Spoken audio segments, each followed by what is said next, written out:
নমস্কার শ্রোতা বন্ধুরা, ঋতুধারা মনোরমা সাধু ইউটিউব চ্যানেলে সকলকে স্বাগত জানাই। আজ একটি নতুন গল্প আপনাদের শোনাতে চলেছি। গল্পটির নাম ময়না তদন্ত। লিখেছেন জনপ্রিয় লেখিকা সুচিত্রা ভট্টাচার্য। ছেঁড়া ছেঁড়া ঘুমের ভেতর শব্দটা শুনতে পাচ্ছিলেন অনসূয়া। বহুদূর থেকে অবিরাম বেজে চলেছে ঢং ঢং ঢং ঢং। এত রাতে কোন মন্দিরে ঘণ্টা বাজে? বাজাই বা কে? অনসূয়া ছটফট করে উঠলেন। নিশুত অন্ধকার বুঝি ভেঙে টুকরো টুকরো হয়ে যাবে। জোর করে চোখ খোলার চেষ্টা করলেন। চাপ চাপ আধার চোখের আগল চেপে বন্ধ করে রেখেছে। মরিয়া হয়ে কান দুটোকে আরো সজাগ করলেন। হায় হরি, এ তো মন্দিরের ঘণ্টার ধ্বনি নয়, এ ঘণ্টা যে বাজায় রামধন পাড়ে, তাদের স্কুলের সেই ভোজপুরি দারোয়ান। ছুটি ছুটি ছুটি, ঘর চলো সব, আপনা ঘর।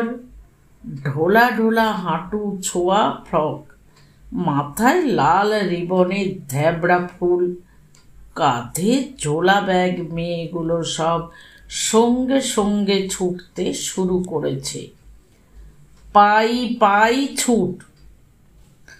ছুটতে ছুটতেই ফ্রকগুলো কখন দেখ না দেখ শাড়ি হয়ে গেল।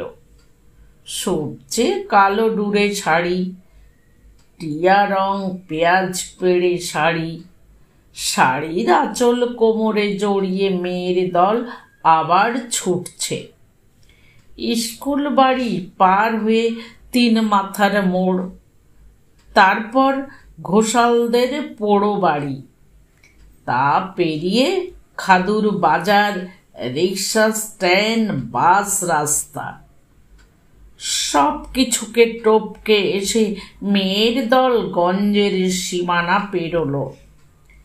পেরিয়েই সব ফেলে লম্বা ডুব সোজা মোহনদিঘির জলে।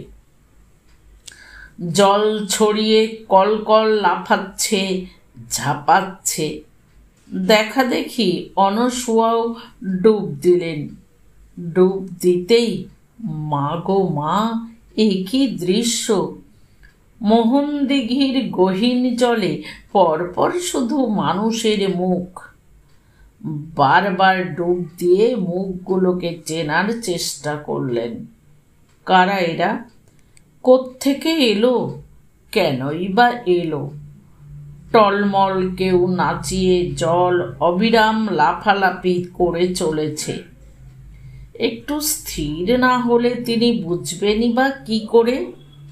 দূর পাগল, এ জল কি শান্ত হয় কখনো? এর মধ্যেই চিনে নিতে হয় যাকে চেনার। চিনতে চিনতেই বেলা ফুরোয়, চিনতে চিনতে সূর্যি ডোবে। চোখ ক্রমে আরো ঝাপসা হলো। আবার ঘণ্টার ধ্বনি শুনতে পাচ্ছেন। পিছন ফিরে তাকালেন। ধ্বনি নয়, কে যেন দুহাত বাড়িয়ে ডাকছে, আয় আয় আয়। অনসূয়া বললেন, যাই যাই যাই। চোখ খুলে গেল। ধড়ফড়িয়ে বিছানায় উঠে বসলেন অনসূয়া। দুহাতে চোখ ঘষলেন চেপে চেপে। বিশাল শোবার ঘর জুড়ে ছড়িয়ে হালকা নীল অন্ধকার, কুয়াশা মাখা প্রান্তরের মতো। বেড সুইচ টিপতে গিয়েও টিপলেন না। থাক, আলো এলেই যদি শব্দ থেমে যায়। ঘুম ভাঙার পরও তিনি যে স্পষ্ট শুনতে পাচ্ছেন সেই ধ্বনি। নিয়তির মতো এক টানা ডেকে চলেছে। ঘাড় ফিরিয়ে পাশে ঘুমন্ত স্বামীকে দেখলেন। পালঙ্কের একধারে দুধ সাদা মশারি ছুঁয়ে নিঃসাড়ে ঘুমোচ্ছেন। সফল মানুষের সুখী ঘুম। জীবনটা পাওয়ায় ভরে গেলে তবেই বুঝি শেষ বয়সে এমন নিশ্চিন্ত ঘুম ঘুমানো যায়। পাওয়াই তো দিনে দিনে ফুলে ফেপে দৈত্য সমান হয়েছে সমরেন্দ্রর এককালের ক্ষুদ্র কারবার। হুঁশিয়ারি রেখে লোহা ধরেছেন, লোহা ছুঁয়ে তেল সাবানের ব্যবসা। এখন লক্ষ্মী দুয়ারে বাঁধা। নিজে অবশ আজকাল আর তেমন খাটতে পারেন না। বয়সকে ইদানিং সমীহ করে চলেছেন, না করে উপায় বা কি? হৃৎপিণ্ডের ওপর দুখানা আক্রমণ হয়ে গেছে যে। বাবার বদলে বড় দুই পুত্র এখন সব দেখাশুনো করে। সমরেন্দ্র অবশ্য বেরোন একবার করে দুপুরের দিকে। শহরের এই ধনী এলাকায় প্রাসাদ মতন বাড়িটা তুলেছেন হালফিল, আগেরখানা বেচে দিয়ে। 2 মহলা প্রাসাদ, দোতলার দক্ষিণ ভাগ পুরোপুরি নিজেদের, তার আর অনসূয়ার।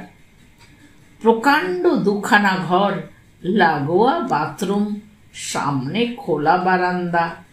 পাশের কুঠুরিতে স্ত্রীর জন্য ঠাকুর ঘরটি করে দিতেও ভুল হয়নি।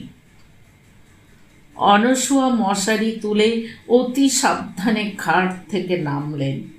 পায়ে পায়ে প্রথমে গেলেন ঠাকুর ঘরের দিকে। অন্ধকার হাতড়ে প্রণাম সারলেন দেবদেবীদের। কি ভেবে আবার বিছানার ধারে ফিরলেন।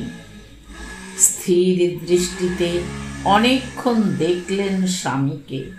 একটু আগে এই মানুষটাও কি ছিলেন মোহন দিঘির জলে? বুঝতে পারছেন না। চোখ ছাপিয়ে জল গড়িয়ে এলো। বুক জুড়ে কি যে ভীষণ যন্ত্রণা। দূরের ঘণ্টার ধ্বনি এবার যেন নিজের শরীরেই বাজতে শুরু করেছে। প্রকাণ্ড পেতলের চাকতি নয়, রামধন পাড়ে যেন তার দেহেই হাতুড়ি ঠুকে চলেছে। ঘর চলো সব, আপনা ঘর। যাই যাই। অনসূয়া পা টিপে টিপে টেবিলের ধারে গেলেন। কদিন ধরে রাতে ঘুম হচ্ছে না বলে পরশুই ডাক্তার এসে ওষুধ দিয়ে গেছে লম্বা এক পাতা। একটা একটা করে সবকটা ঘুমের বড়ি খুলে ফেললেন রাংতা থেকে। মুঠো করে একসঙ্গে ফেলে দিলেন মুখে। জল খেলেন ঢক ঢক। তারপর নিঃশব্দে ছিটকিনি খুলে বেরিয়ে এলেন দক্ষিণের বারান্দায়। আহ, বাইরে কি আরাম! পরম শান্তির মতো বাতাস বইছে ঝিমঝিম।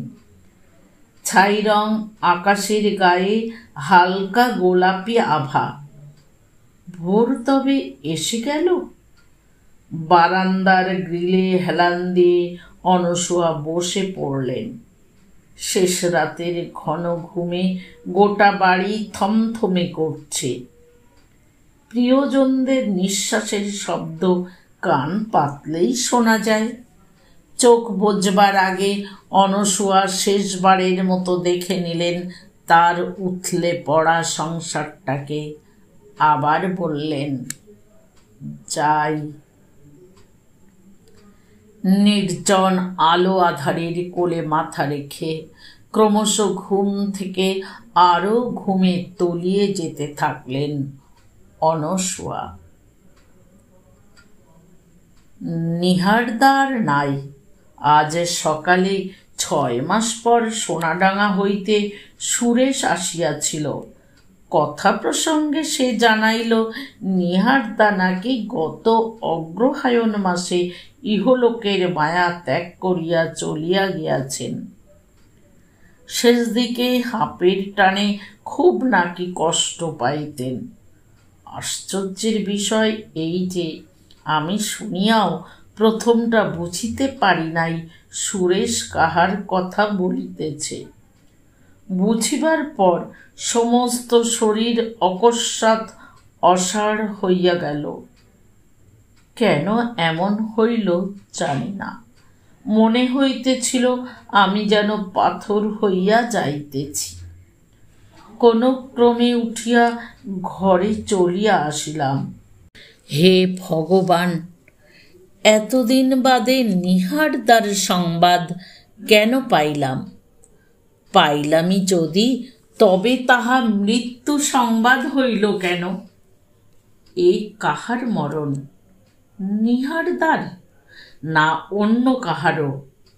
মন অতিশয় চঞ্চল হইয়া উঠিয়াছে। জানি না ইহার পিছন ওম নারায়ণের কোনো অভিপ্রায় আছে কিনা। বারংবার মনে হইতেছে নীহারদার সাথে সাথে আরও কিছু শেষ হইয়া গেল। কি তাহা? অথচ সত্য কথা বলিতে গেলে নীহারদার সহিত বহুকাল আমার কোনো যোগাযোগই নাই। খোকন হইবার কালে যখন সোনাডাঙ্গাতে গিয়াছিলাম তখন বুঝি শেষ দেখা হইয়াছিল। দেখাই হইয়াছিল, কথা হয় নাই। সেও তো প্রায় 43 বৎসর আগের কথা। তাহার পর হইতে নীহারদার কথা ভাবিবার আর অবসর পাইয়াছি কই। নিত্য সংসারের মাঝে নিজেকেই পুরোপুরি বিস্মৃত হইয়াছিলাম। ভুলিয়া গিয়াছিলাম নীহারদাকেও। তবে আজ কেন এতদিন পর চোখে জল আসে? নিজেকে বুঝি আর ধরিয়া রাখা যায় না। অফিস যাইবার পূর্বে উনি বারবার জিজ্ঞাসা করিতেছিলেন আমার কি হইয়াছে, শরীর খারাপ হইল কিনা। কি উত্তর দিব? নীরব রহিলাম, চিরকাল যেমন আছি। আমার এই নারী জন্ম তো শুধু নীরব থাকিবার জন্যই। আশ্চর্য! সমরেন্দ্র চোখ থেকে চশমা নামালেন। চোখের সামনে ছড়িয়ে থাকা আঁকা বাঁকা অক্ষরগুলোকে কেমন অবাস্তব মনে হচ্ছে। এসব কি অনসূয়ারই লেখা? কবে লিখল? আজ সকাল থেকে তার গোটা জীবনের হিসেবটাতেই একটা মারাত্মক গণ্ডগোল হয়ে গেছে। তার এতদিনের চেনা অনসূয়া যেন রহস্যের কুয়াশায় ঢেকে যাচ্ছে ক্রমশ। এতদিন পর ধূমকেতুর মতো এই নীহারদাটি বা উদয় হলো কোত্থেকে? না, কস্মিন কালেও এই নাম শোনেননি সমরেন্দ্র। সামনের শ্রাবণে তাদের বিয়ের 45 বছর পূর্ণ হবে। নিশ্চিন্ত নিরুপদ্রব 45টা বছর। এতদিনের মধ্যে অনসূয়া তো ভুল করেও কখনো। সমরেন্দ্র মনে মনে ভয়ঙ্কর অস্থির হয়ে পড়লেন। 32 পৃষ্ঠার রুলটানা খাতাটা হাতে ধরে চোখ বুজে রইলেন কিছুক্ষণ। অদ্ভুত, খাতাটাও তার এতদিনে একবারও চোখে পড়েনি। চোখে পড়েছিল। এই তো দিন কয়েক আগে সন্ধেবেলা একা ঘরে বসে কি যেন লিখছিল অনসূয়া। টেবিলে চাবি কলম রাখতে রাখতে তিনি আলগা প্রশ্ন ছুড়েছিলেন, ওভাবে ঝুঁকে পড়ে এখন কি লিখছ? হিসেব? অনসূয়া খাতা বন্ধ করে মুখ তুলেছিল। না। তবে? তেমন কিছু না। নির্লিপ্তভাবে খাতাটা তোষকের নিচে রেখে দিয়েছিল অনসূয়া। সমরেন্দ্র কৌতূহল দেখাননি, দেখানোর প্রয়োজনই অনুভব করেননি। অনসূয়ারও যে মনের কথা থাকতে পারে, সে কথাগুলো যে সে এভাবে লিখে রাখতে পারে তা ভুলেও কখনো মনে হয়নি তার। নইলে তোষকের নিচেই তো থাকতো খাতাটা, আরও কয়েকবার দেখেছেনও বটে। শুধু দেখাই, ঘরের আসবাবপত্র বা বিছানা বালিশ দেখার মতো, কিংবা অনসূয়াকে একান্তই রহস্যহীন, নিজেরই অস্তিত্বের পরিপূরক যেন। আজ তীব্র উদ্বেগের মুহূর্তে সেখান থেকেই প্রচ্ছন্ন ঝাপটা এসে মস্তিষ্কের ভিতটাকে নাড়িয়ে চলেছে। বিশ্বাস হয় না, কিছুতেই বিশ্বাস হয় না। কবেকার কোনো নীহারতার জন্য অনসূয়া বুড়ো বয়সে হঠাৎ। সমরেন্দ্র আবার চোখে চশমা লাগালেন। সবটুকু তাকে জানতেই হবে। প্রায়ই ইচ্ছা হয় মন উজাড় করিয়া মনের কথা কোথাও লিখিয়া রাখি, কিছুতেই আর হইয়া উঠে না। স্কুলে বাংলার দিদিমণি বলিতেন, অনসূয়া, তোমার লেখার হাত আছে, ভাষাও দিব্যি গোছানো, অভ্যেস করিলে তুমি লেখিকা হইতে পারো। হায়, যে অভাগিনী নিজের মনের কথাই কোনোদিন প্রকাশ করিতে জানিল না, সে লেখিকা হয় কি রূপে? প্রকাশ করিলেও বা শুনিত কে? অবলা স্ত্রীলোকের মতামতের কোনোই মূল্য নাই এ সংসারে। শাস্ত্রে বলিয়াছে, স্ত্রীলোক প্রথম বয়সে পিতার, মধ্য বয়সে পতির এবং শেষ বয়সে পুত্রের অধীন। অধীন অর্থাৎ দাসী।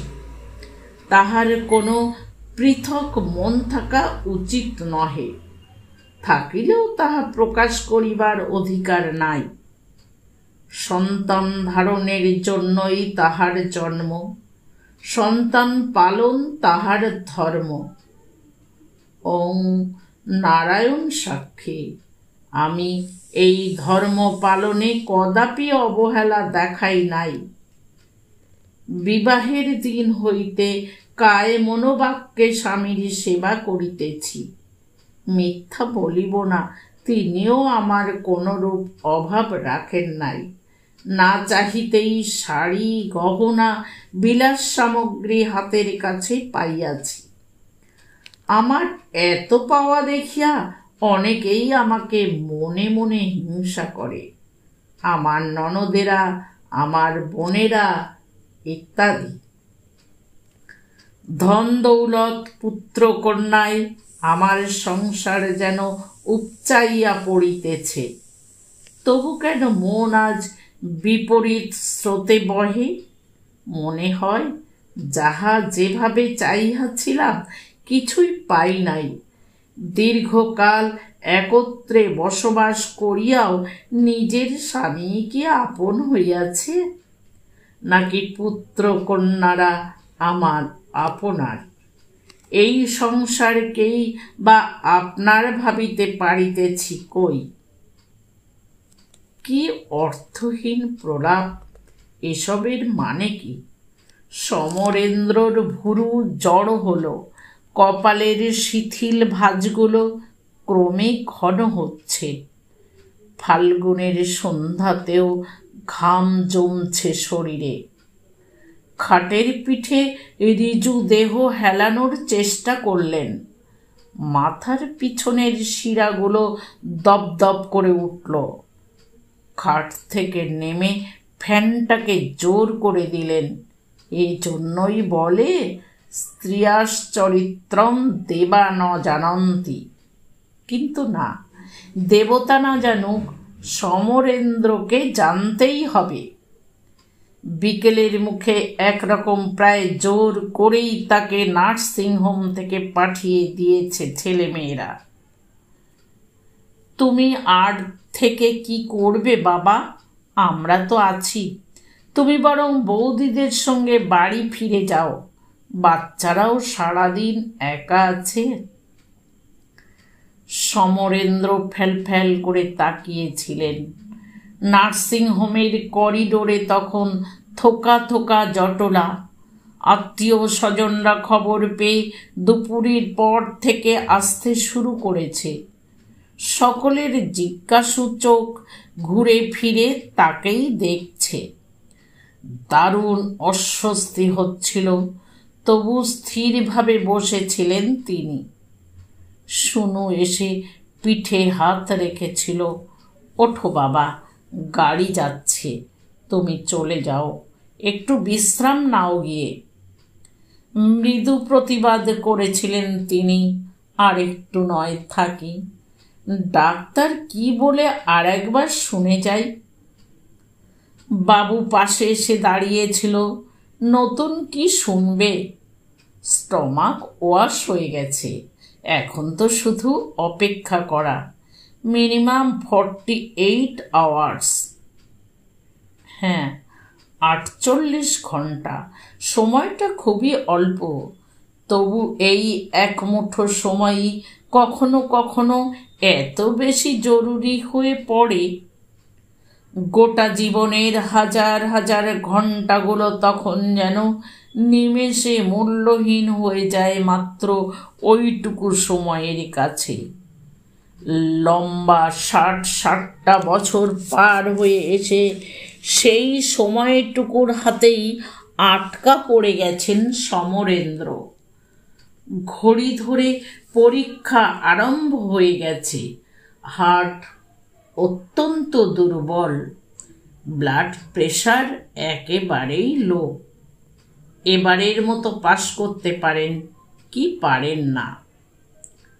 সমরেন্দ্র 2 আঙুলে কপাল টিপে ধরলেন। যে করেই হোক ফেরাতে হবে অনসূয়াকে। কোনো জবাবদিহি না করে এখন আর কিছুতেই তাকে এভাবে চলে যেতে দেওয়া যায় না। ঘর ছেড়ে সমরেন্দ্র ভেতরের বারান্দায় এলেন। তাদের ঘর দুটোর পিঠে টানা প্যাসেজ, 7 ফুট চওড়া। ওপারে ছেলেদের ঘর, আলাদা আলাদা ভাগে ভাগ করা। বাঁদিকে খোকনের 3খানা ঘর, অ্যাটাচড বাথ, ব্যালকনি। ডান দিকে বাবুরও তাই। ছোটকুর ব্লক তাদের দিকে, তবে সে এখনো নিচেই থাকে। ড্রয়িং রুমের পাশের ঘরে নিজস্ব পরিমণ্ডল তৈরি করে। প্যাসেজ ধরে পায়ে পায়ে এগোতে থাকলেন সমরেন্দ্র। এই মুহূর্তে তার শখের প্রাসাদখানায় ভুতুড়ে স্তব্ধতা। এরকম নিশ্ছিদ্র স্তব্ধতায় গা ছমছম করে। সমরেন্দ্র গলা ঝাড়লেন। নাতি নাতনিগুলো সব গেল কোথায়? বৌমারা?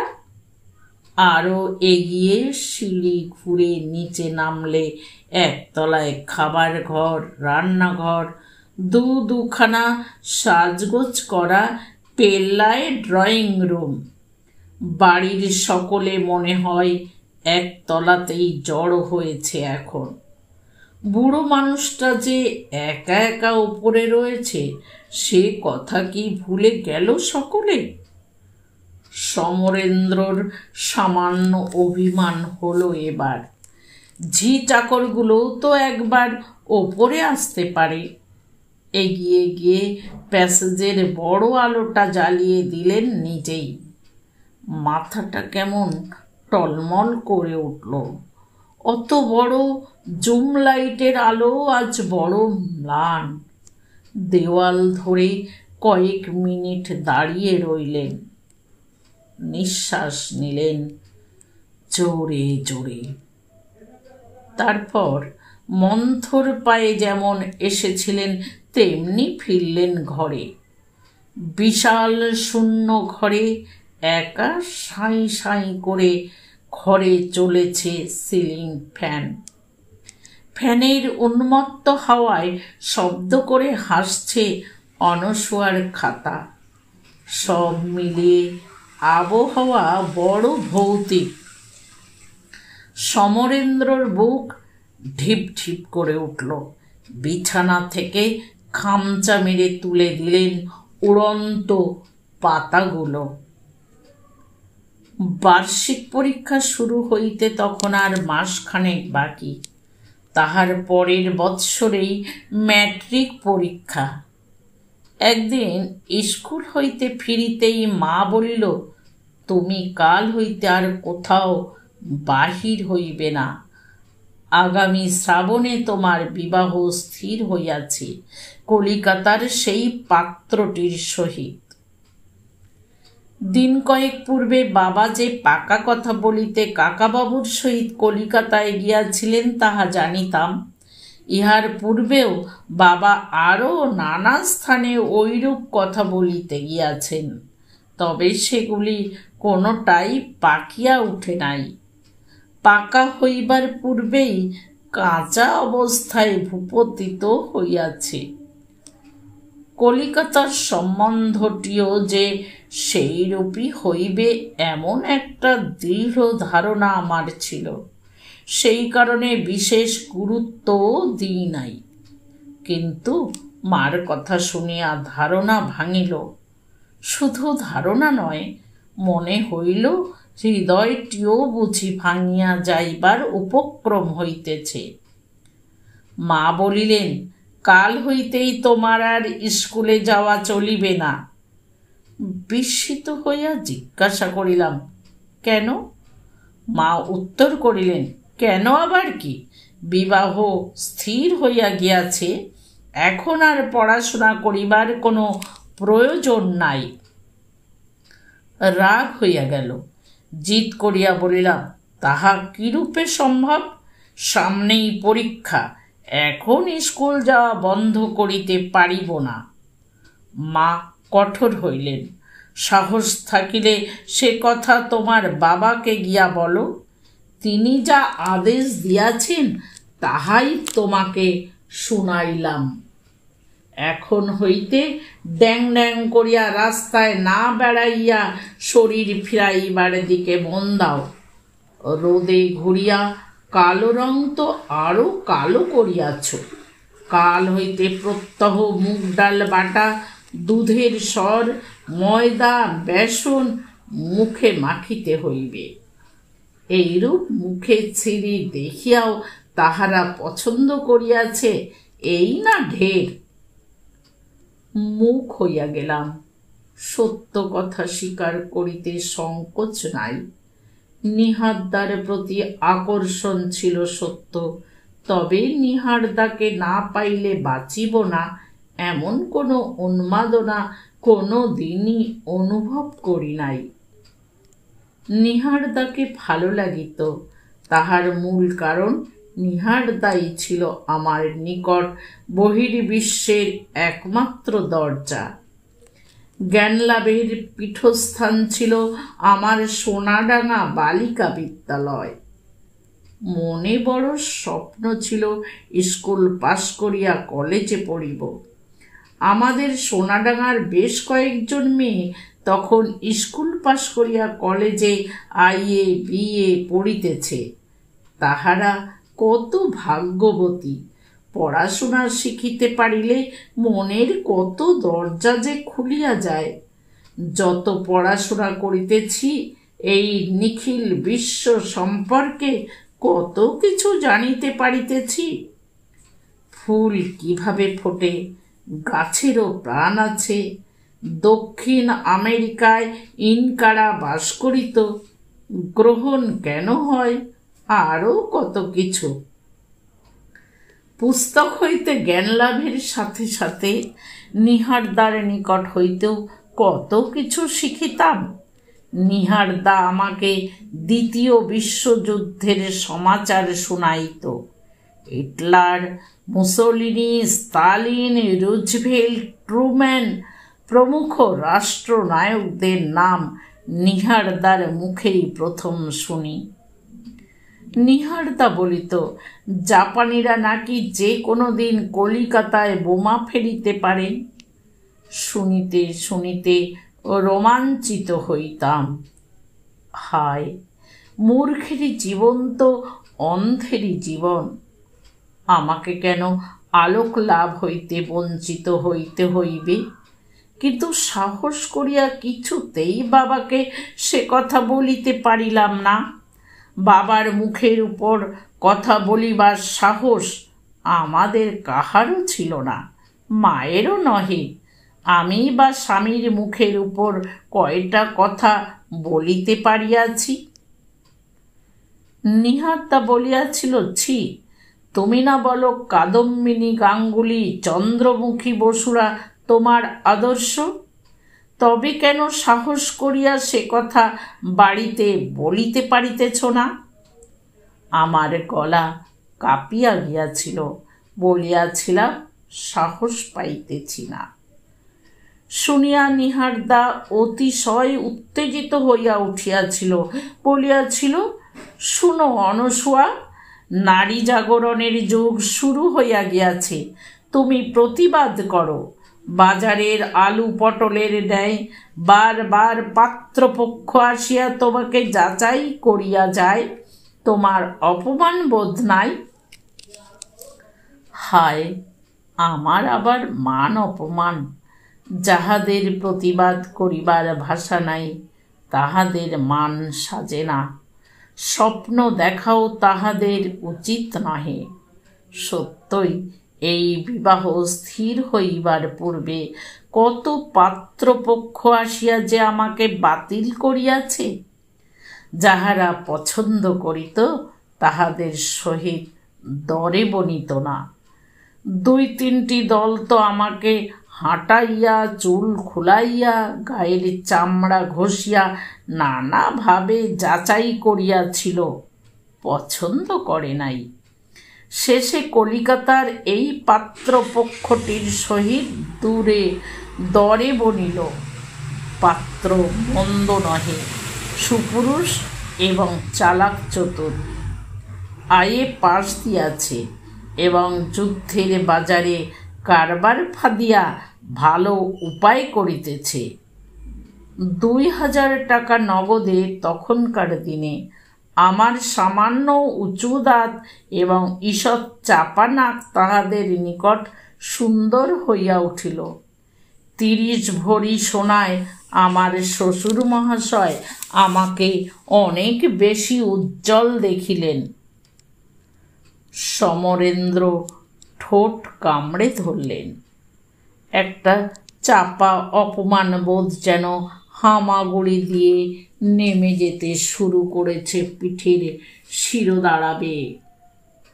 অনসূয়া কবেকার ক্ষোভ এতদিন ধরে মনে পুষে রেখেছিল। এতদিন ক্ষোভ না ঘৃণা? বাবা মাকে আজীবন নীরবে যে সেবা শুশ্রূষা করেছে, সবই তাহলে লোক দেখানো? এক ফোঁটাও শ্রদ্ধা ছিল না তাতে। সমরেন্দ্র আবার ঠোঁট কামড়ালেন। কিন্তু কবেকার সেই পুরনো প্রেম বা বাসি ক্ষোভ, হতাশা থেকে কেউ কি 45 বছর পর আত্মহত্যা করতে চায়? হিসেব মিলছে না। টেলিফোনটা বেজে উঠল। অভ্যাসবশত হাত বাড়ালেন। তার আগেই নিচে থেকে কেউ রিসিভার তুলে নিয়েছে। কোনো খারাপ খবর এলো না তো নার্সিংহোম থেকে? সমরেন্দ্রর নিঃশ্বাস বন্ধ হলো। না, নার্সিংহোম নয়, মেজ বৌমা কথা বলছে। ও প্রান্তে তার ছোট শ্যালিকার গলা। কখন ফিরলে ওখান থেকে?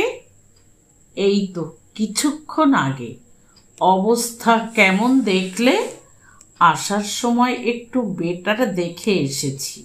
ওরা ফিরলে সব জানতে পারবো। মনে হয় সামলে যাবেন। ডাক্তার বলছিল খুব বেশি ট্যাবলেট বোধহয় খাননি। মেজ বৌমা গলা নামালো। মানে মারা যাওয়ার মতো, তবে ফিজিক্যাল কন্ডিশনও তো খুব সাউন্ড নয়। Heart, pressure. কি কাণ্ড বলো তো! অনসূয়ার ছোট বোনের গলা উঁচুতে উঠল। দিদি হঠাৎ এমন একটা কাণ্ড কেন করে বসলো বুড়ো বয়সে? কি জানি মাসিমা, আমরাও তো কিছুই বুঝে উঠতে পারছি না। জামাইবাবুর সঙ্গে কোনো ঝগড়া টগড়া হয়েছিল জানো? না, মা তো এমনিতেই খুব কম কথা বলেন। বাবার সঙ্গেও কোনো দিন তেমন ঝগড়া তো হতে দেখিনি। কি যে হলো! নির্ঘাত তাহলে মাথা খারাপ হয়ে গিয়েছিল। তোমরা আগে থেকে কেউ কিছু টের পাওনি? না মাসিমা, ভাবতে এত খারাপ লাগছে। আহারে, জামাইবাবুটার মনের অবস্থা কি হয়েছে একবার বলো তো? অনসূয়ার বোনের গলায় সহানুভূতি ঝরছে। কোথাও কিছু নেই, হঠাৎ কোত্থেকে? না না, মাথা খারাপই হয়েছিল। যাই হোক মাসিমা, বাবার মুখের দিকে কিন্তু তাকানোই যাচ্ছে না। মেজ বৌমার স্বর ভেজা ভেজা। একেই শরীরে অবস্থা ভালো না, তার ওপরে এরকম একটা বিশ্রী শখ। তোমরা একটু জামাইবাবুর কাছে কাছে থাকো, আর ওরা ফিরলে আমাকে একটা ফোন করো, কেমন? সমরেন্দ্র শব্দ না করে খুব সাবধানে রিসিভার নামিয়ে রাখলেন। না, কোনো সহানুভূতি নয়, কারোর কোনো সমবেদনাও নয়। তার শুধু একটা প্রশ্নেরই উত্তর দরকার। জানতেই হবে কেন এমন একটা কাজ করে বসলো অনসূয়া। না জানতে পারলে এক মুহূর্ত আর শান্তিতে বাঁচতে পারবেন না তিনি। বুঝতে পারছেন, তারই মতো ওই একটা প্রশ্ন সকাল থেকে কুড়ে কুড়ে ক্ষত বিক্ষত করে ফেলছে তার 5 ছেলে মেয়েকেও। বৌমারা হতবাক। দুষ্টু নাতি নাতনির দল শব্দ করা ভুলেছে। ছি ছি ছি, কি অপমান, কি লজ্জা! এরপর 5 জনের কাছে তারা মুখ দেখাবেন কি করে? দুনিয়া শুদ্ধ লোক নিশ্চয়ই কৌতূহলী চোখে শুধু তাদেরই দেখছে। মান সম্মান সব ধুলোয় লুটিয়ে গেল। সকালে নার্সিংহোমে সোনুটা কেঁদেই চলেছিল একটানা। নিশ্চয়ই কিছু হয়েছিল মার, নিশ্চয়ই। কি হতে পারে বলো? নিজের মনে বিড়বিড় করে উঠেছিলেন তিনি। তুমি কিছু বলনি মাকে? সোনু ঘুরে বসেছিল। তোর কি মনে হয়? জানি না, বলো না, তোমার সঙ্গে সত্যি কি কিছু হয়েছিল মার? কি হবে? কোনো ঝগড়া, রাগারাগি? না। বেশ কঠিনভাবে উত্তর দিয়েছিলেন তিনি। সোনু কি এই ঘটনার জন্য তাকেই দায়ী করতে চাইছিল? বুঝতে পারছিলেন না। সেই কারণে রেগে উঠেছিলেন দপ করে। তুই কি ভাবছিস আমি কিছু বলেছি বলেই? রাগ করছো কেন? সোনু কান্না ভুলে মাথা রেখেছিল তার কাঁধে। আমি শুধু কারণটা খোঁজার চেষ্টা করছি। সমরেন্দ্র কোনো কথা বলেননি আর। সোনু আবার মাথা তুলেছিল। আচ্ছা, দাদা বৌদিদের সঙ্গে কি কিছু হয়েছিল? কেউ কিছু বলেছিল মাকে? মনে তো হয় না। এরপর আমরা কি কৈফিয়ত দেব লোকজনকে? শুনু ডুকরে উঠছিল নতুন করে। কেন মা কোনো কারণ ছাড়াই? সত্যি কি কোনো কারণ ছাড়া? কিছুতেই কিছু মাথায় ঢুকছে না সমরেন্দ্রর। এই খাতাটা সমরেন্দ্র ঝুঁকে পড়ে আবার খাতায় চোখ রাখলেন। মনে মনে প্রতিজ্ঞা করিয়াছিলাম, আমার কন্যা সন্তান হইলে কখনো তাহাদের এইরূপ অসম্মানজনক রীতির শিকার হইতে দিব না। তাহাদের স্বাবলম্বী করিয়া গড়িয়া তুলিব। শুধু নারী নয়, তাহারা যেন নিজেদের একটি পরিপূর্ণ মানুষ বলিয়া ভাবিতে শেখে। ঝুনু শুনু দুজনেই বিএ পাশ করিয়াছে। বাহিরের জগৎ সম্বন্ধে যথেষ্ট জ্ঞানও তাহাদের আছে। দুই মেয়েকেই প্রকৃত মানুষ করিয়া তুলিবার জন্য প্রথম থেকেই আপ্রাণ চেষ্টা করিয়াছি। দুই বোনের ভিতর শুনু অবশ্য লেখাপড়ায় বেশি ভালো, অতিশয় স্পষ্টবাদিনীয়, নিজের অধিকার ঠিক বুঝিয়া লইতে জানে। তাহার তুলনায় ঝুনু কিঞ্চিত ভীরু প্রকৃতির এবং শান্ত। ঝুনুর ভিতর আমি নিজেরই প্রতিচ্ছবি যেন কিছুটা দেখিতে পাই। বোধহয় এই কারণেই ঝুনু অপেক্ষা শুনুকে লইয়াই আমার বেশি আশা ছিল। পুরুষ অপেক্ষা নারীরা কোনো কাজে কৃতিত্ব দেখাইলে আমার চিরদিনই বেশি আনন্দ হয়। নিজের বিফল স্বপ্নই হয়তো ইহার কারণ। ঝুনু পড়াশোনায় ভালো ছিল না সত্য, তবে তাহার গানের কণ্ঠটি ভারু সুরেলা ছিল। তাহার বাবাও এই ব্যাপারে কোনোদিন তাহাকে নিরস্ত করেন নাই। তাহার সঙ্গীত চর্চার কোনরূপ বাধাই ছিল না।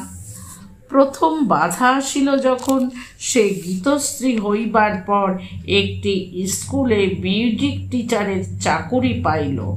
তাহার বাবা এবং বড় দাদা সদর্পে ঘোষণা করিল, গানের মাস্টারি করিবার জন্য তোমাকে গান শিখানো হয় নাই। ঝুনু একমত হয় নাই। আমিও আকুলভাবে চাইয়াছিলাম ঝুনু এইরূপ হাস্যকর রক্ষণশীলতার কিছু অন্তত প্রতিবাদ করুক।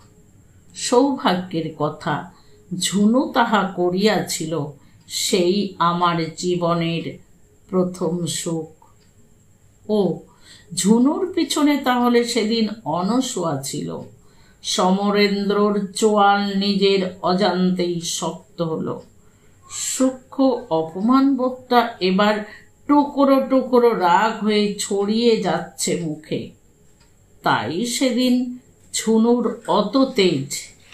যে মেয়ে কোনোদিন বাবার মুখের ওপর কথা বলেনি, সে ঘাড় শক্ত করে সরাসরি প্রশ্ন ছুড়ল, আমাকে তাহলে গান শেখানো হয়েছিল কি জন্য জানতে পারি কি?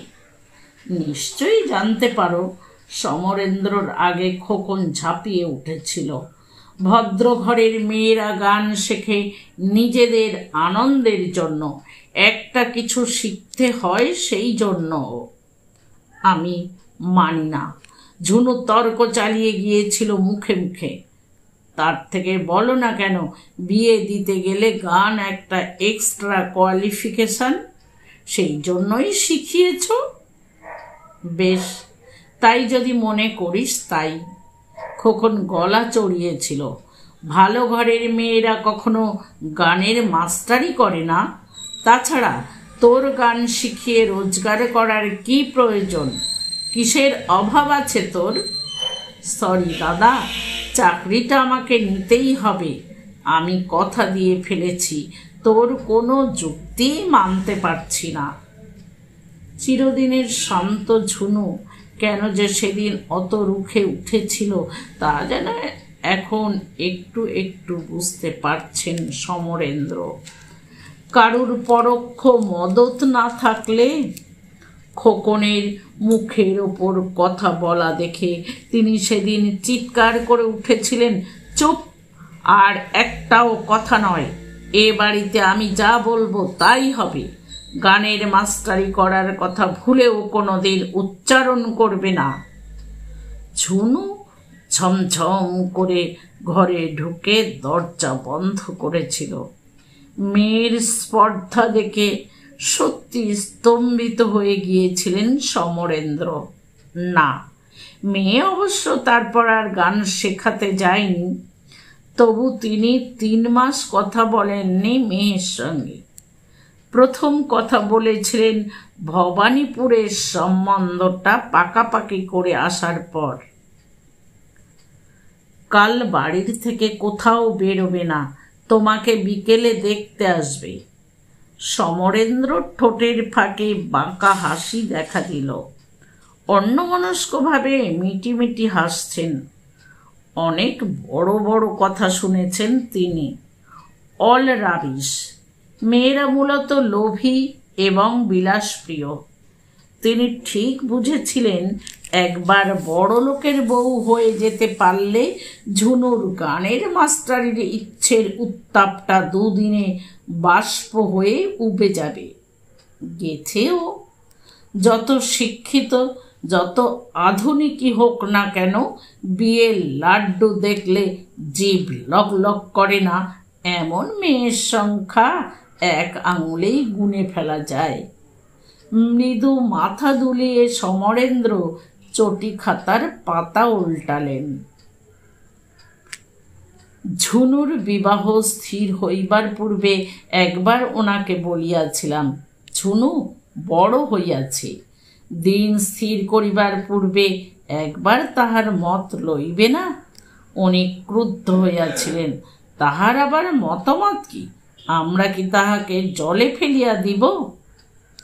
ঝুনু জলে পড়ে নাই, শিশির সুপাত্র, বড় বংশ, উত্তম অবস্থা, যতদূর জানি বদ সংসর্গ নাই, হিসাবী এবং চতুর বলা যায়। ঝুনুর প্রকৃতই ভালো বিবাহ হইয়াছে। শুধু একটি দুঃখ যে ঝুনু সেদিন এক কথায় পাত্রপক্ষের সম্মুখে সাজিয়া গুজিয়া বসিতে বিন্দুমাত্র বিব্রত বোধ করে নাই। তাহারা ঝুনুকে হাঁটাইয়া হাত ঘষিয়া পরখ করে নাই বটে, তবে বাজারে সাজানো উত্তম ফুলকপিটির ন্যায় তাহাদের সম্মুখে বসাইয়া রাখিয়াছিল। প্রতি মুহূর্তে ভাবিতেছিলাম, এই বুঝি ঝুনু বাকিয়া বসিল। শত হোক, যুগের পরিবর্তন হইয়াছে। মেয়েরা সর্ববিষয়ে কত স্বাধীন এখন, কিন্তু সেরূপ কিছুই হইল না। একদিনই প্রতিবাদে মুখর হওয়া ঝুনু বিবাহের নামেই মোমবাতির মতো গড়িয়া পড়িতে লাগিল। দিন স্থির হইবার পর সে যেন আহ্লাদে আটখানা। শিশিরের বাবা 50,000 টাকা পণ লইলেন। ঝুনু শুনিয়াও শুনিল না। নিজের শাড়ি গহনার ডিজাইন পছন্দ করিতে লাফাইতে লাফাইতে দোকানে ছুটিল। হায়, এই তবে যুগের পরিবর্তন, এই তবে আধুনিকতা। বিবাহের শাড়ি গহনা পছন্দ করিবার স্বাধীনতাই তবে নারীর স্বাতন্ত্র্য বোধ। বুঝিলাম ঝুনুর জন্ম বিফলে গিয়াছে, তাহার আর কোনরূপ বিকাশ সম্ভব নহে। সন্তান প্রসব ব্যতীত সে আর এই জীবনে কিছুই করিতে পারিবে না। বিবাহের পর সঙ্গীতকে সে পরিত্যাগ করিয়াছে। যতদূর জানি তাহার সঙ্গীত চর্চায় তাহার স্বামী অথবা শ্বশুর শাশুড়ি কাহারও বিশেষ আপত্তি ছিল না। কিছুদিন পূর্বে শিশিরই একদিন কথায় কথায় দুঃখ করিয়া বলিয়াছিল, আমাদের বাড়িতে হারমোনিয়াম তানপুরা পড়িয়া থাকে, আপনার মেয়ে একদিনও ছুঁইয়া দেখে না। আমি ম্লান হাসিয়াছিলাম। আর চর্চা করিয়া কি হইবে বাবা, এখন মন দিয়া সংসার ধর্ম করুক, তাহাতে সকলেরই মঙ্গল। শিশির কিঞ্চিত বিরক্ত হইয়াছিল। সংসারে কিছুই তেমন কাজ করিতে হয় না ঝুনুকে, মেয়েটাও তো সারাদিন আয়ার কাছেই থাকে। তাহা হোক বাবা, আমিও যেন তর্ক করিতে বদ্ধপরিকর হইয়াছিলাম। সঙ্গীত সাধনার বস্তু। এক সাধনায় প্রকৃত ব্রতী হইতে গেলে অন্য সাধনায় ব্যাঘাত ঘটে। শিশির একমত হয় নাই। তর্কের খাতিরে আরও অনেক কথা বলিয়াছিলাম, শুনিতে মন্দ লাগে নাই। কখন তাহাকেই সমর্থন করিয়া দুঃখ প্রকাশ করিতে শুরু করিয়াছি। হঠাৎ ঝুনু ঘরে আসিল। আলোচনার সারবস্তু শুনিবার পর তাহার মুখ কেমন কালো হইয়া উঠিল। গম্ভীরভাবে বলিল, আমার আর গান ভালো লাগে না। আমি বিস্মিত হইয়া গেলাম। ঐরূপ স্বরে কেন বলিল ঝুনু? সত্যই গান ভালো লাগে না? না ইহা আমার কন্যার কোনো গোপন অভিমান? জানি না, তবে এইটুকু বুঝিয়াছি যে ঝুনু ইদানিং সঙ্গীত চর্চা অপেক্ষা রূপচর্চায় অধিক মনোযোগী। ঝুনুর ফুটফুটে কন্যাটি যখন বড় হইবে, তখনও কি কোনো পরিবর্তন হইবে না মানসিকতার, জীবনধারার? কবে আর? পাগলামির একটা সীমা থাকা উচিত। সমরেন্দ্র খাতাটাকে ছুঁড়ে দিলেন বালিশের ওপর। পাতাগুলো বালিশে শুয়ে খিলখিল হাসছে। হাসছে না ব্যঙ্গ করছে? সমরেন্দ্র নিজের চুল মুঠো করে চেপে ধরলেন। বিয়ের পর থেকে অনসূয়া ছায়ার মতো রয়েছেন তার পাশে। সমরেন্দ্র সেভাবে তাকে খেয়ালই করেননি কোনো দিন। কে আর কবে ছায়াকে লক্ষ্য করে? ছায়া ছায়াই আছে, থাকবেও, এরকমই ধারণা ছিল সমরেন্দ্রর। ছায়ার পৃথক অস্তিত্ব জাহির করার চেষ্টা হাস্যকর পাগলামি ছাড়া আর কি বা হতে পারে? সমরেন্দ্র বিছানা ছেড়ে উঠে দাঁড়ালেন। অস্থির পায়ে চলে এলেন দক্ষিণের বারান্দায়। অন্ধকার নেমে এসেছে অনেকক্ষণ। সামনের রাস্তার আলোগুলো সব জ্বলজ্বল করছে। নিচে গেটের এপাশে প্রশস্ত মনোরম বাগান, চাইনিজ গ্রাসের সবুজ লন, নরম মখমলের মতো। মালি এসে নিত্য পরিচর্যা করে যায়। পাঁচিলের গায়ে ঝি চাকরদের ঘর, সেখান থেকে পাতলা আলো গড়িয়ে আসছে বাগানে। গোলাপ রজনীগন্ধার গায়ে আবছায়া। সমরেন্দ্রর চোখ দুটো দপদপ করে উঠল। কার জন্য করেছেন তিনি এসব? এই শখের বাগান, এত বাড়ি গাড়ি, অর্থ কার সুখের জন্য? তবু অনসূয়া লিখেছেন তিনি নাকি কিছুই পাননি। মেয়ে মানুষের মাথায় উল্টো পাল্টা চিন্তা ঢুকলে এই পরিণতি হয়।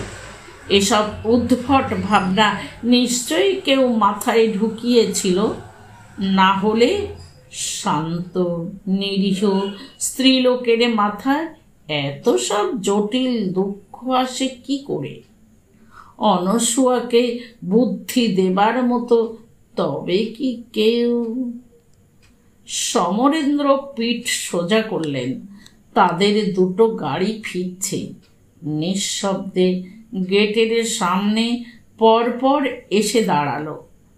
রাগ সরে গিয়ে আচমকা ভয় ভর করল শরীরে। হঠাৎই যেন মনে পড়ল, যাকে নিয়ে এত চিন্তা, রাগ, গবেষণা, তিনি এখন দাঁড়িয়ে আছেন মৃত্যুর দরজা ধরে। যে কোনো মুহূর্তে ফাঁকি দিয়ে পালিয়ে যেতে পারেন। প্রথমে নেমেছে ঝুনু, নেমেই ওপর দিকে তাকিয়েছে। সমরেন্দ্র রেলিং খামচে ধরলেন। ঝুনু গলা উঠালো, ভালো আছে? আসছি। সমরেন্দ্র জোরে শ্বাস নিলেন। ঝুনুর পর নামলো ছোট জামাই, সঙ্গে 3 নাতি নাতনি। এ বাড়ির শিশুরাও আজ সব নির্বাক। বাবুর দুষ্টু ছেলেটা পর্যন্ত সকাল থেকে সারা শব্দ করছে না। নাতি নাতনিদের পর পিছনের গাড়ি থেকে নেমেছে শুনু, খোকন আর 2 ভাগ্নে। সকলেরই মুখ শুকনো। অনসূয়া প্রত্যেকের মুখেই ভালো করে চুনকালি মাখিয়ে দিয়েছে। সমরেন্দ্র দাঁতে দাঁত ঘষলেন। রাগটা আবার গাঢ় হচ্ছে। ছেলে মেয়ে আত্মীয় স্বজন কারুর মান সম্মানের কথা ভাবল না অনসূয়া একবারও ওরকম একটা কাজ করার আগে? রাগে রেলিংয়ের ওপর ঘুষি মারতে উদ্যত হয়েছেন। তখনই ঝুনু এসে পাশে দাঁড়ালো। কি হলো বাবা, শরীর খারাপ লাগছে? সমরেন্দ্র ঢোক গিলে নিজেকে সামলালেন কোনো রকমে। ঝুনু আরও কাছে সরে এলো। ওষুধ খাবে কিছু? সমরেন্দ্র দুদিকে মাথা নাড়লেন। কিছু খেয়েছ? অনেক কষ্টে এবার শব্দ এলো গলায়। ইচ্ছে করছিল না, বড় বৌমা জোর করে। ভালো করেছে। ঝুনু বারান্দার আলো জ্বাললে। তোমার চোখ মুখ মোটেই ভালো লাগছে না। ইস, মুখে একটা কালো ছোপ পড়ে গেছে। দূর, আমি ঠিক আছি। সমরেন্দ্র হাসার চেষ্টা করলেন। হ্যাঁ রে, ডক্টর ব্যানার্জি আর এসেছিল? উনি তো বারবারই আসছেন। এই তো আমরা আসার আগেও একবার। কি বলল? একই কথা।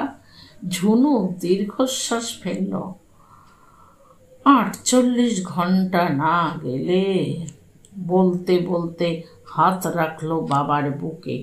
তুমি ভেবো না বাবা, মা ঠিক ভালো হয়ে যাবে, আমার মন বলছে। সমরেন্দ্র মাথা দোলালেন। ঝুনু ঠিক তার ব্যথার জায়গায় যেন হাত বুলিয়ে দিচ্ছে। ভালো লাগছে, খুব ভালো লাগছে। এখন এরকম একজন কাউকেই দরকার ছিল। তবু কেন যে গলার কাছে কান্না ডেলা পাকায়? কান্না না অন্য কিছু? ঝুনুকে বলবেন নাকি মায়ের নোট খাতাটার কথা? সমরেন্দ্র আবার ঢোক গিললেন। তোকে একটা কথা জিজ্ঞেস করব? কি? বিয়ের পর তুই সুখী হয়েছিস তো? মনে কোনো ক্ষোভ নেই? এ কথা জিজ্ঞেস করছো কেন? ঝুনু চোখ ঘোরালো। বুঝতে পারছে বাবা মায়ের প্রসঙ্গেই যেতে চাইছেন। হাসলো নরম করে। আমরা খুব ভালো আছি বাবা। তোমার জামাই? ওরা কি ওখানেই থেকে গেল? দুম করে প্রসঙ্গান্তরে চলে গেলেন সমরেন্দ্র। আর কে আছে? ওরা তো রাত্রিরে ওখানেই থাকছে। ও মেজদা আর ছোটকু। মেজদার গাড়িটাও রাখা থাকবে ওখানে। ও, তোমাকে এ নিয়ে ভাবতে হবে না তো। ঝুনু বাবার হাত ধরে টানলো। চলো, একা না দাঁড়িয়ে থেকে নিচে সবাই আছে, একটু কথা বলবে, চলো। না রে, ভালো লাগছে না। তোরা বরং এবার কিছু খেয়ে দে নে। সকাল থেকে তো। বাচ্চাদেরও খাইয়ে দিস। আর তুমি? আমি একটু শুয়ে থাকি। সমরেন্দ্র মেয়ের মাথায় হাত রাখলেন। এমনি শুয়ে থাকবে? তাহলে বৌদিদের বলি ওপরেই তোমার খাবার পাঠিয়ে দিতে, কেমন? না। সমরেন্দ্র মাথা নাড়লেন। আজ আর কিছু খাবো না। তা কি করে হয়? ঝুনু আলগা গিন্নিপনা দেখালো। কিছু না খাও, একটু দুধ বা হরলিক্স খেতে হবে। তুমি চুপ করে শুয়ে থাকো, আমি ওপরে পাঠিয়ে দিচ্ছি। ঘরে ঢুকে মায়ের মমতায় বড় মেয়ে বিছানা বালিশ ঠিক করে দিল। সমরেন্দ্র টান টান দাঁড়িয়ে রইলেন। না, ঝুনু খাতাটা খেয়ালই করল না। আলগোছে তুলে গুছিয়ে রাখলো সাইড টেবিলে। যেতে গিয়েও কি ভেবে থমকে দাঁড়ালো। তারপর দ্রুত বেরিয়ে গেল ঘর ছেড়ে। সমরেন্দ্র বালিশে মাথা রাখলেন, অন্যমনস্কভাবে হাত বাড়ালেন খাতার দিকে। আঁকা বাঁকা ছাদের লেখাগুলো তীব্রভাবে টানছে তাকে, মাকড়সার বিষাক্ত রসের মতো।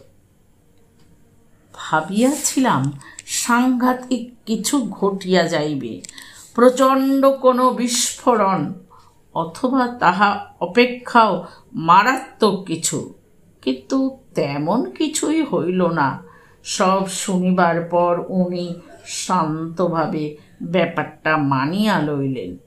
না মানিবার যুক্তিও অবশ্য ছিল না। সুদীপ্ত ছেলে ভালো, এমকম পাস, ব্যাংক ম্যানেজার। তবু দুইটি বাধা তো ছিলই। এক, সুদীপ্তরা নিতান্তই মধ্যবিত্ত শ্রেণীর। দুই, তাহারা ব্রাহ্মণ। শুনুই দিব্য নিঃসংকোচে নিজেই বাবাকে তাহার পছন্দের কথা জানাইল। স্পষ্ট কণ্ঠে ঘোষণা করিল সে সুদীপ্তকেই বিবাহ করিবে। আমি প্রথমে ছেলেদের বলিয়াছিলাম তাহারাই যেন কথাটা ওনাকে জানায়। কেহই রাজি হয় নাই। খোকন বাবু তো পরিষ্কার ভাষায় তাহাদের অমত জানাইয়াছিল।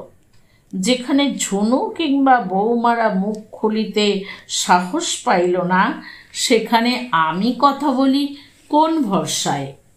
দেখিয়া শুনিয়া শুনুই বলিল, তোমাদের কাহাকেও কিছু করিতে বা বলিতে হইবে না।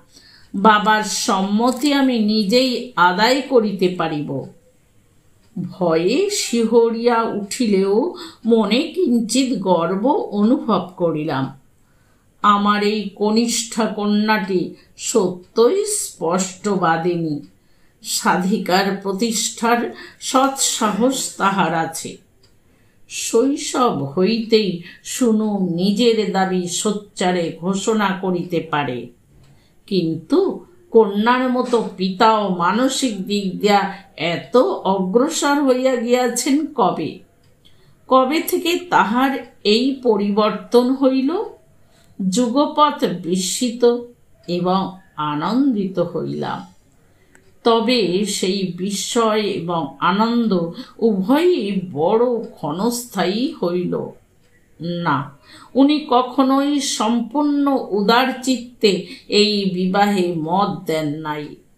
সম্মতি দানের পূর্বে উনি সুদীপ্তকে দেয়া খোকন এবং বাবুর নতুন ব্যবসার জন্য 15 লক্ষ টাকার ব্যাংক লোনের বন্দোবস্ত করাইয়া লইলেন, যে লোন কিনা নানা টেকনিক্যাল ত্রুটির জন্য দীর্ঘদিন ধরিয়া অন্যত্র আটকাইয়াছিল। খোকন বাবুও আর অমত জানাইল না। সুদীপ্ত কিভাবে কি ব্যবস্থা করিয়াছিল জানি না, তবে সম্পূর্ণ ঘটনাটি আমার অতিশয় কদাকার এবং অশালীন মনে হইয়াছে। প্রতিবাদ করিবার জন্য বারবার ওষ্ঠ কাঁপিয়া উঠিয়াছে। কিন্তু হায়, বাড়ির সকলের বিরুদ্ধে কথা বলি কোন সাহসে? প্রতিবাদ জানাইলে নিজ কন্যারই বিরাগ ভাজন হইতে হয়। অতএব নীরব থাকাই উচিত মনে হইল। বিবাহ স্থির হইবার পর হইতেই শুরু হইল যৌতুকের ঘটা।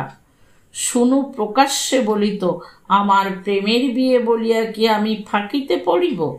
দিদির বেলায় তোমরা কম ঘটা করো নাই।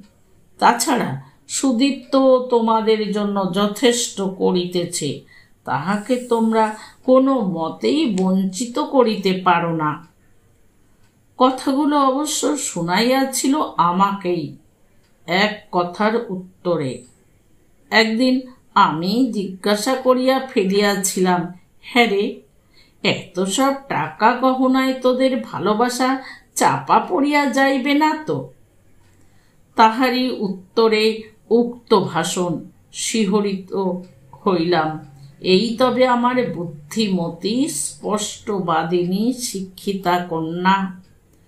ভগবান, শুনুকে লইয়া আমার কত স্বপ্নই ছিল। ভাবিয়াছিলাম আমি যাহা পারি নাই, আমার আদরের কন্যাটি তাহা পারিবে। শুনুর ব্যবসায়িক বিবাহ দেখিয়া বুঝিলাম সে তাহার পিতার কন্যা হইয়াছে, মাতার নহে। দরজায় কার ছায়া? সমরেন্দ্র চমকে তাকালেন। কেন? আমি বাবু। গোবিন্দ পর্দা সরালো। বড়দি এই হরলিক্সটুকু খেয়ে নিতে বললেন। রেখে যা। হাঁটু মুড়ে আধ শোয়া হলেন সমরেন্দ্র। ঝুনু যাওয়ার আগে দুটো টিউবই জ্বালিয়ে দিয়ে গেছে। ঘর আলোয় আলোময়। তবু চোখে এত ঝাপসা দেখছেন কেন? চোখ মন সবই ঝাপসা, অদ্ভুত। এমন মায়ের কথা তিনি কোশমিন কালেও শোনেননি। নিজের মেয়েদের ভালো চায় না, ভালোটা দেখতেও পায় না, এ কেমন মা? অনেক মায়েরই নাকি মেয়েদের ওপর ঈর্ষা থাকে, প্রকৃত স্নেহ থাকে ছেলেদের প্রতি। অনসূয়ার দেখা যাচ্ছে তাও ছিল না। হরলিক্সের গ্লাস হাতে পাতা উল্টে যেতে লাগলেন সমরেন্দ্র। এই তো এখানে খোকন, বাবু আর ছোটকুর নাম। ওদের সম্পর্কে কি অভিযোগ আছে অনসূয়ার দেখাই যাক। চোখের কাছে লেখাটা আনলেন। মাঝে মাঝে বড় কষ্ট হয়, আত্মগ্লানি জাগে। মনে হয় এ জীবনে আমি কি করিলাম, ইহজন্ম আমার বিফলে গেল। একজন প্রকৃত সফল মাতাই বা হইতে পারিলাম কই? ছেলে মেয়ে কাহাকেও প্রকৃত শিক্ষা দিতে পারি নাই। চেষ্টা করিলেও পারিতাম কি? বালক অবস্থার পর হইতেই ছেলেরা আমার নাগালের বাইরে। মাতাকে তাহারা সংসারের সেবিকা ব্যতীত আর কিছু ভাবিতে অভ্যস্ত নহে। ভাবিবার পরিবেশও পায় নাই। স্ত্রীলোকের প্রতি কিঞ্চিত অবজ্ঞার ভাব থাকাই তো প্রকৃত পৌরুষের লক্ষণ। আমার শিক্ষিত আধুনিক পুত্রদের ভিতর সেই জ্ঞান পুরামাত্রায় আছে। আপন আপন স্ত্রী দিগকেও তাহারা মনুষ্যেতর প্রাণী ভিন্ন কিছু ভাবিতে শিখে নাই। পরিতাপের বিষয় এই যে তাহাদের আধুনিকা স্ত্রীরাও ব্যাপারটি সানন্দে মানিয়া লয়।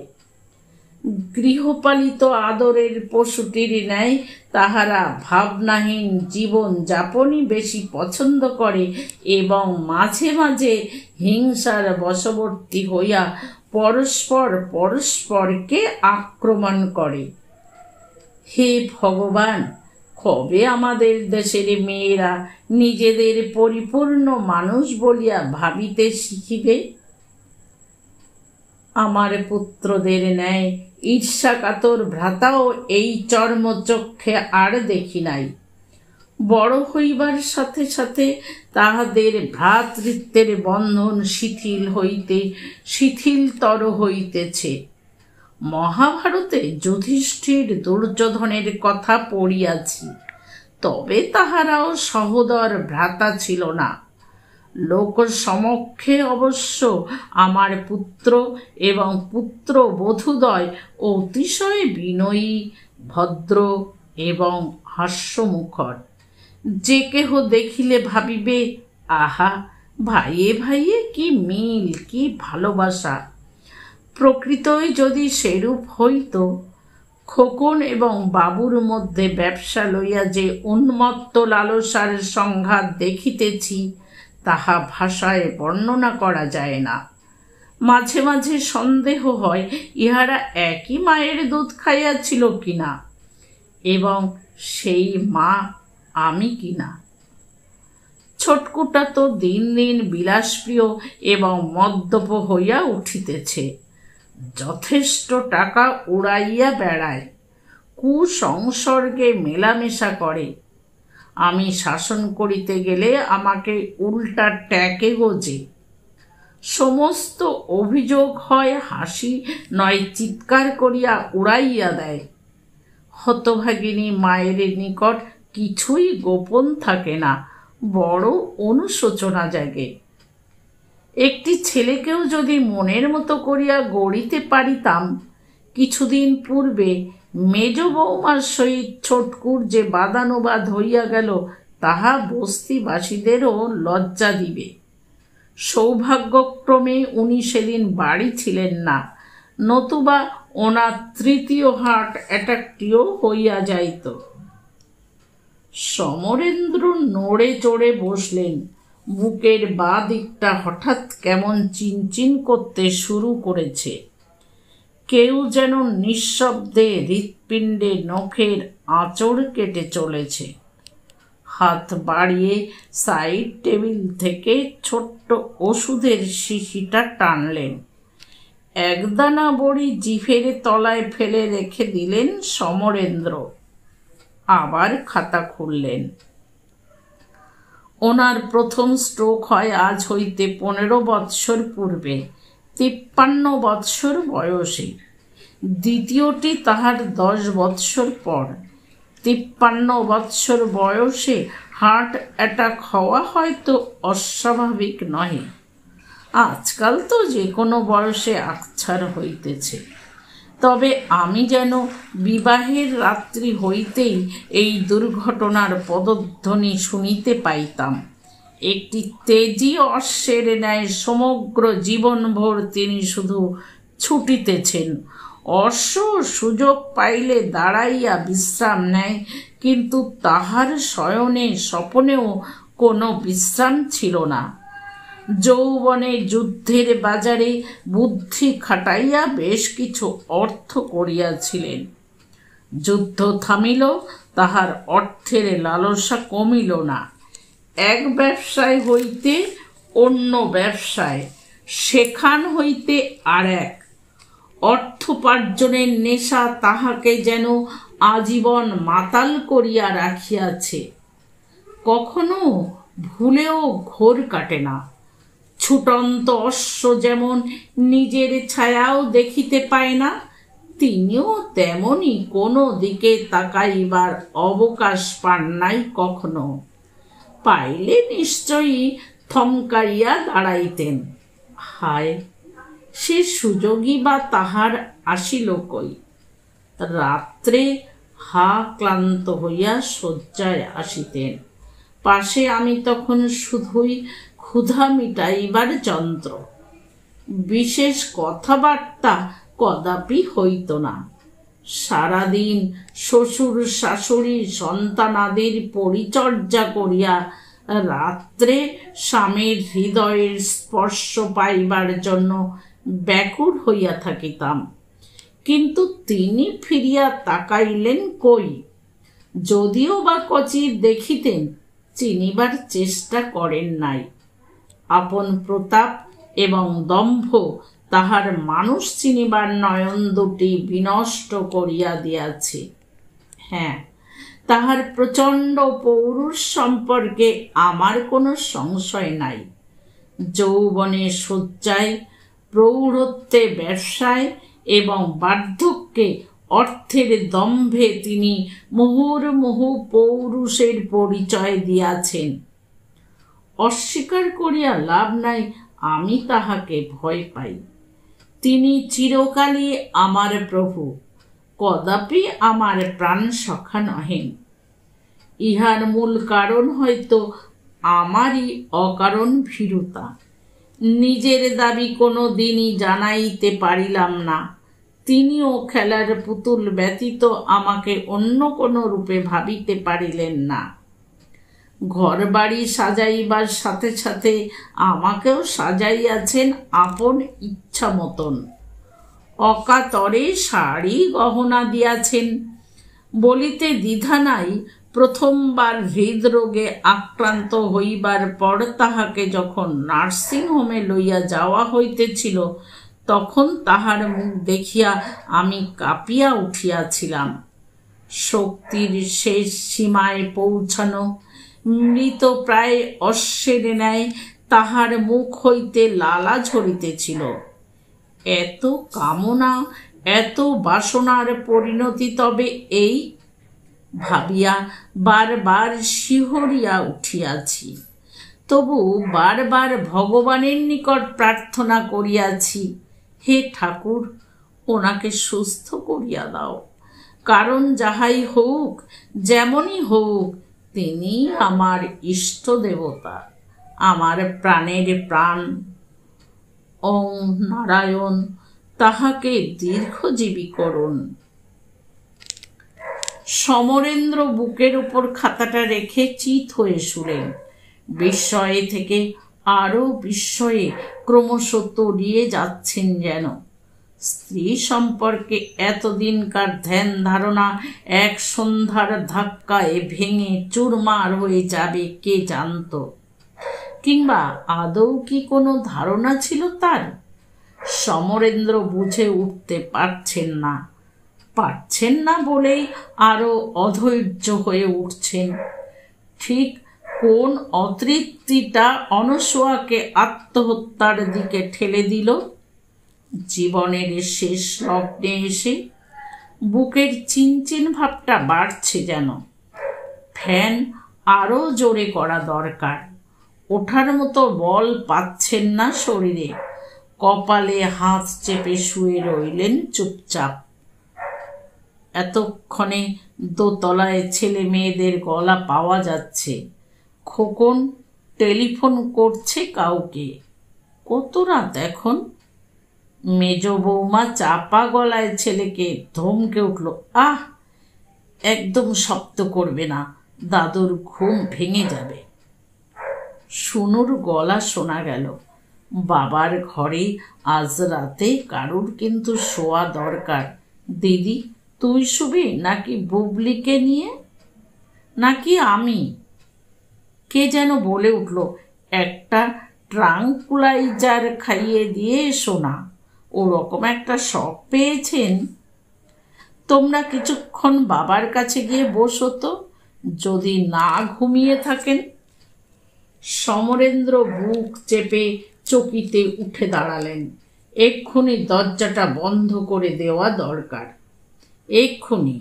ওরা এদিকে আসার আগেই। এখনো শেষ 3টে পাতা পড়া বাকি রয়ে গেছে। আমি আমার ভাগ্যের জন্য কাহাকেও দোষী করি না। আমার চারিত্রিক অক্ষমতাই সমস্ত কিছুর জন্য দায়ী। যদি সরব হইতাম, যদি প্রতিবাদ করিবার সাহস থাকিত, জীবনের পথ এত গ্লানিময় হইত না। কন্যাদের ভিতর আত্মসম্মান বোধ জাগাইতে পারি নাই। স্বামীর সহিত মানসিক সম্পর্ক গড়িয়া তুলিতে পারি নাই। পুত্রদের মনে মনুষ্যত্বের বীজ বপন করিতে পারি নাই। তাহাদের নিরহংকার করিতে পারি নাই।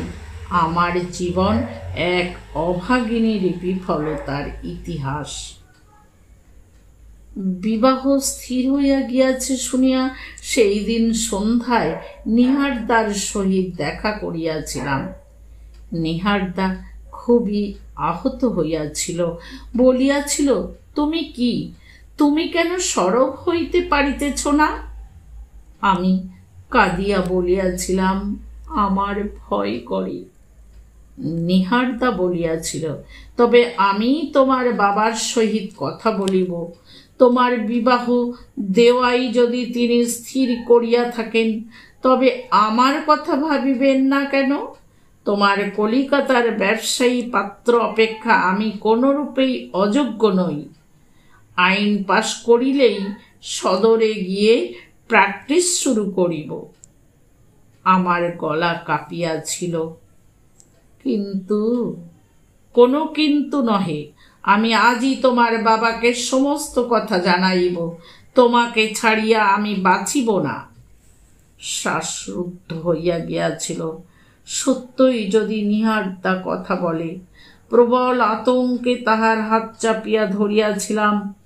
মাথা খাও, মিছামিছি অপমানিত হইতে যাইও না। আমার ঠাকুরদা এখনো বাঁচিয়া আছেন, তিনি কখনোই অসবর্ণ বিবাহে মত দিবেন না। তাছাড়া বাবা জানিতে পারিলে আমাকে মারিয়া তাড়াইয়া দিবেন, ইহ জীবনে আর মুখ দর্শন করিবেন না। নিহারদা হাসিয়া উঠিয়াছিল। তবে তাহাই হোক, আমি বিনা তুমি আর কাহারও হইতে পারো না। চলো আমরা দুজনে পলাইয়া যাই। সাহস করিয়া রাজি হইতে পারি নাই।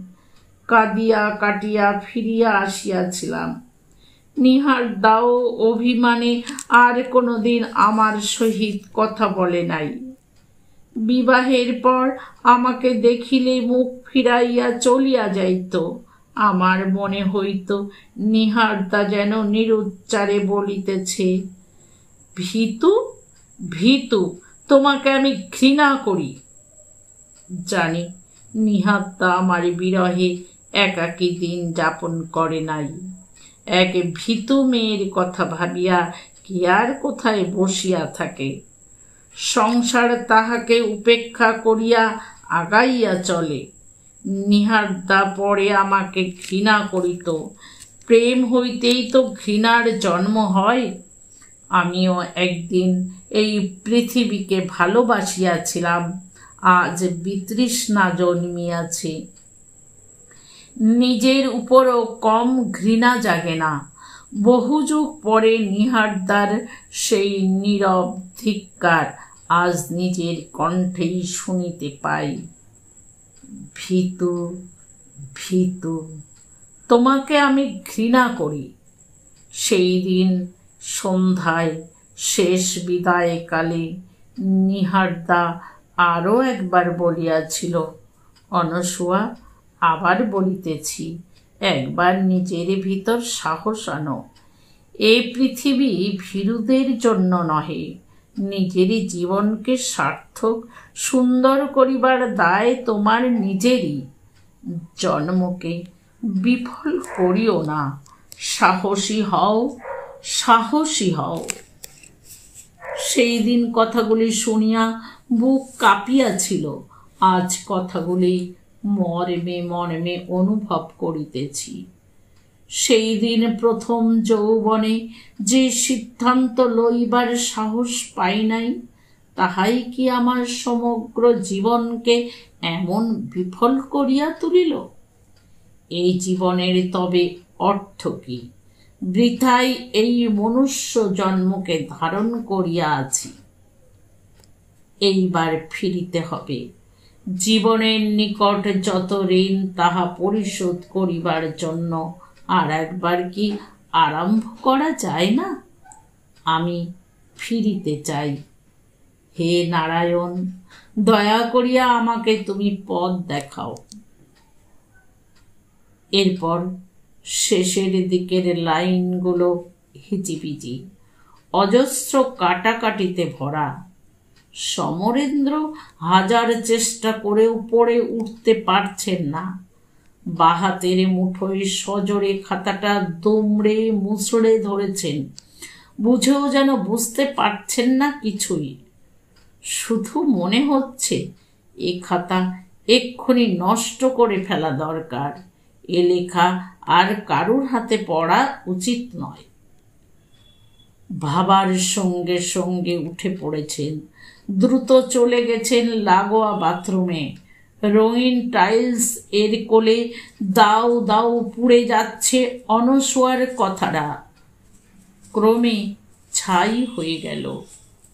সারাদিন পর, সারা সন্ধ্যের পর এতক্ষণে ভারী নিশ্চিন্ত বোধ করলেন সমরেন্দ্র। বাথরুমের দরজা বন্ধ করে ঘরে ফিরলেন। শরীরটা অনেক হালকা লাগছে, শ্বাস প্রশ্বাস বেশ স্বাভাবিক। বিছানায় শরীর ছেড়ে দিলেন। দরজায় মৃদু টোকা পড়ছে যেন। কান পেতে শুনলেন একটুক্ষণ, সাড়া দিলেন না। বাবা ঘুমিয়ে পড়েছ নাকি? বাবা, বলো, শুনছি। বেশ কিছুক্ষণ ডাক শোনার পর ঘর থেকে উত্তর গেল বাইরে। বাবু এক্ষুনি ফোন করেছিল নার্সিংহোম থেকে। ওপাশ থেকে খোকন বেশ চিৎকার করে জানালো, মার জ্ঞান ফিরেছে, ক্রাইসিস কেটে যাচ্ছে একটু একটু করে, শুনছ? ও বাবা। সমরেন্দ্র যেন এক ঘোরের মধ্যে নিজেই নিজেকে উত্তর দিলেন, এবারকার মতো অনসূয়ার বিপদ কেটে যাচ্ছে। কেবল উৎকট কাগজ পোড়া গন্ধটাই লেগে রইল সমরেন্দ্রর নাকে। থাকবেও আমৃত্যু।